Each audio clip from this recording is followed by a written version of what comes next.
So these are people who are very media savvy. They're used to being in front of the camera. They are used to being in control of their image and what information goes out. Was that a boon to you because they were, they knew what they were doing, or was that the opposite? Was that did you find maybe at the beginning that they were being very careful? I think they didn't really have, because it's so different from, the way they interact with the media. They really didn't know what to make of us, and so you weren't the media in the standard sense. You were kind of something else. We were something else. No, we were totally something else. The media, daily news, that's kind of has this, insatiable appetite for a certain kind of story and very little interest in a lot of the stuff we were covering. So, no, I think it just kind of, as often is the case in making any documentary, people loosen up over time, and so.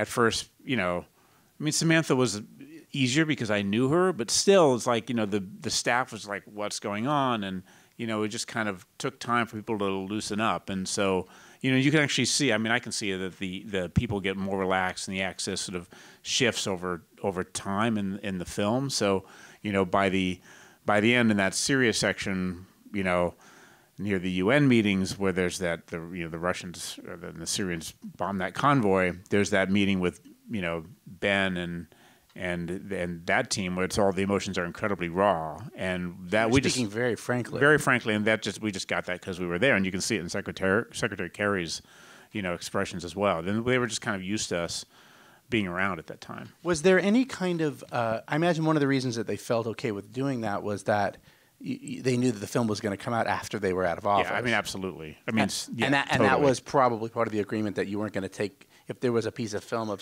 Yeah, yes, absolutely. And the fact that we would get information that I guess somebody may have been interested in and didn't leak it, that sort of proved that we were, they could trust us. When one of the first meetings we filmed with Samantha's team, I think I just found this out last week from her chief of staff. It's just before the meeting, her chief of staff had said the one thing you can't do is ever give them your schedule, and they were about to go on some trip, and we just need the schedule for planning purposes. And at the end of the meeting, she's just here's our schedule, and the staff freaked out. So for security reasons? No, there's nothing there's again in a paper like that. There's nothing classified. It's just if there is any classified meeting would just be blank space, meeting at the embassy, which might mean they're going into some secure room at the embassy and having a phone call with Washington, something like that. Nothing that we ever saw was classified. Yeah.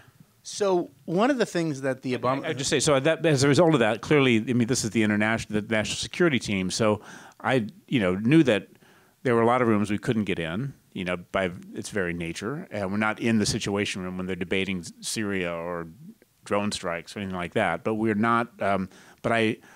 So I wasn't trying to be definitive and completely comprehensive.